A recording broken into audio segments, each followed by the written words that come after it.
Hotman lawan Rocky Gerung.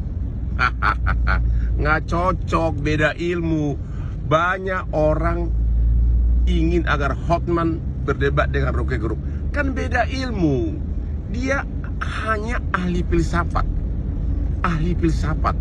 Mungkin dia sangat cocok menulis tentang filsafat, antara lain juga menulis seperti ingat nggak komik Koping Ho tentang yang banyak filsafatnya. Soal dia bisa pintar dalam bidangnya, bukan berarti dia pintar dalam bidang saya. Apa dia masa dia bisa berdebat sama saya dengan international finance litigation, international banking litigation, international arbitration, derivative swap, finance and banking litigation, construction litigation. Itulah bidang kerja saya selama 36 tahun sebagai pengacara bisnis internasional. Ya, tentu dia nggak akan tahu. Bukan berarti saya bilang dia bodoh, enggak, tapi beda bidang. Makanya Rocky Gerung jangan terlalu memberikan komentar-komentar yang bukan bidangnya. Akhirnya banyak kan omon-omon, ya. Dia cuma ahli filsafat, coba berani ngomong. Ya, jadi kalau berdebat sama saya, apanya? Ya, saya sudah puluhan tahun berdebat dengan berbagai ahli pengacara internasional berbagai dunia. Tentu dia tidak, beda bidang. Tentu saya tidak ngerti filsafat, oke? Jadi jangan bandingkan Rocky dengan Hotman, ya. Salam aja buat Pak Hotman, dan ya debat-debat itu kan mesti dibuat di forum akademis, bukan di TikTok tuh. Jadi kalau orang tanya kenapa saya nggak mengomentari, ya karena saya merasa cincin beliau itu lebih berkilau dari otaknya, kira-kira begitulah. Jadi kita gagal fokus ke cincin sebetulnya ketimbang argumennya. Jadi bercanda-bercanda antara ya buat melegakan lah netizen, karena dikompor itu soal netizen.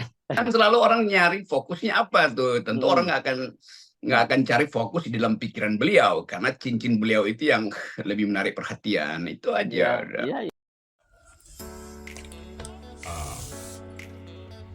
Selamat siang kepada rekan-rekan semuanya.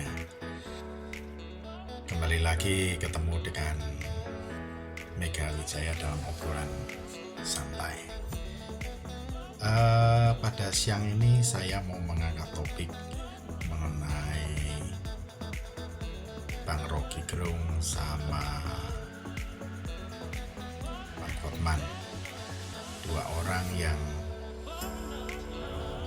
saya hormati selaku tokoh di Indonesia yang besar dengan bidangnya masing-masing. Bung Rocky Gerung besar, nama besar, ya, mendapatkan nama besar dari koridor filsafat, sedangkan Bang Hotman memiliki nama besar dengan koridor hukum. Selamat siang Bang, saya izin hari ini ngobrol tentang kalian berdua. Salam hormat dari saya, Mega Wijaya. Oke, teman-teman dan juga Bapak Ibu semuanya, saya ini tergelitik untuk ya sedikit berkomentar lah mengenai apa yang terjadi di beberapa waktu ini di platform media sosial, di mana ada berita masyarakat atau netizen ini mendorong agar Bang Rocky Gerung sama Bang Hotman ini bertemu di Lawyer Club untuk bisa berdebat gitu. Dan cukup menarik ya, mereka berdua di platform TikTok saling mengomentari satu sama lain, cukup lumayan keren, membuat masyarakat juga jadi tertarik, antusias untuk mengikuti apa yang akan terjadi gitu. Bahkan malah Bang Hotman menantang mau tinju segala. Tapi oke lah, itu bagian dari kepentingan marketing ya. Oke. Jadi gini, saya mau mengomentari tentang masalah filsafat dan hukum itu sebenarnya ada apa, kan gitu. Kenapa Bang Hotman teriak-teriak kalau mau ngajak debat ya dari sisi hukum aja, kan gitu kan? Karena saya nggak paham filsafat tuh, kan gitu. Nah, jadi begini, Bapak-bapak dan ibu-ibu. Saya mau mendeliver secara sederhana saja informasinya bahwa filsafat itu adalah induk dari semua induk ilmu. Jadi filsafat itu mempunyai dasar yang cukup luas untuk menjangkau berbagai keilmuan. Nah, salah satunya adalah hukum. Nah, lalu bagaimana nih? Ini filsafat. Ya. Di sebelahnya ini ada hukum. Lalu bagaimana dua bola ini bisa dipersatukan begitu? Ya, bisa dipersatukan seperti ini. Nah, itu ada ya satu hukum yang bisa mempersatukan atau satu ilmu yang bisa menggabungkan keduanya itu, yaitu filsafat hukum. Jadi kalau teman-teman yang pernah kuliah filsafat hukum, ya di situ kenapa kok ada filsafat, kenapa kok ada hukum?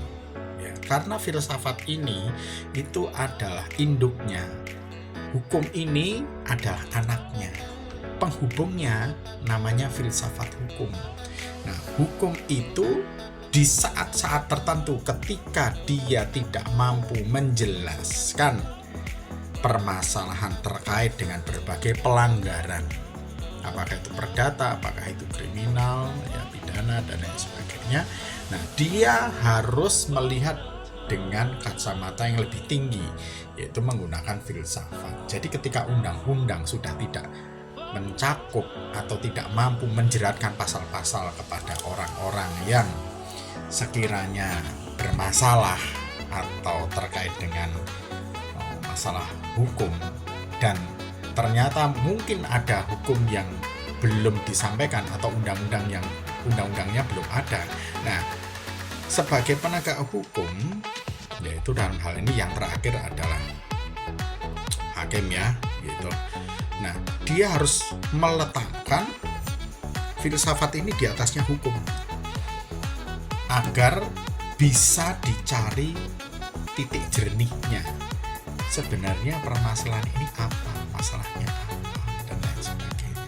Jadi keduanya itu saling kait-mengkait, tidak bisa dipisah-pisahkan. Begitu. Jadi filsafat itu melengkapi hukum karena memang dia adalah induk dari segala induk ilmu. Sementara hukum itu adalah part of filsafat, part of philosophy, ya, bagian dari filsafat. Gitu. Jadi dia adalah bagian kecil gitu. Nah, penghubungnya itu adalah itu tadi filsafat hukum. Kalau mau berdebat ya, kita ambil jalan tengahnya saja. Jangan berdebat filsafatnya, jangan berdebat hukumnya, tapi berdebat di ranah yang keduanya mampu, yaitu filsafat hukum, di mana filsafat hukum itu mencakup keduanya. Jadi kalau nanti memang betul di Indonesia Lawyer Club itu nanti memang betul terjadi adanya pertemuan antara Bang Rocky Gerung dan Bang Hotman untuk adu pikiran, ya, saya kalau boleh nih usul gitu kan, topiknya ranahnya ada filsafat hukum, ya, filsafat hukum yang terkait, mungkin silahkan nanti bagian ya yang tim kreatifnya menyampaikan kira-kira topiknya yang tepatnya apa, tapi ranahnya di filsafat hukum agar ketemu agar tidak ada saling tuduh menuduh. Wah, kalau dari ngomong filsafat pasti Bang Rocky Gerung pasti menang, wong dia jagonya. Atau kalau misalkan Bang Hotman nanti ngajak debat tentang hukum internasional, bisnis internasional, wah juga nggak sebanding kan gitu kan. Jadi cari tengahnya aja, filsafat hukum, jadi fair tuh. Jadi antara kepentingan filsafat dan kepentingan hukum dipertemukan dalam ranah dialogis, diskusi, debat dalam konteks filsafat hukum. Oke, saya kira itu aja. Semoga ini bisa menjadi topik menarik untuk bahan perenungan, bahan pikiran untuk kita bersama, karena memang bangsa ini memerlukan orang-orang yang mampu berpikir dengan nalar yang tepat tentunya. Karena bagaimanapun juga banyak terjadi di luar sana, orang itu berpikir secara tersesat dan parahnya merasa benar. Kalau sudah merasa benar, ngotot lagi. Ya gitulah. Ya itu memang susah gitu. Kalau sudah sampai ngotot-ngototan gitu tuh, aduh sudah susah. Lebih baik kita mundur aja, makan bakso aja. Oke teman-teman, salam Justisia, salam filsafat, salam otak kritis dari Mega Wijaya.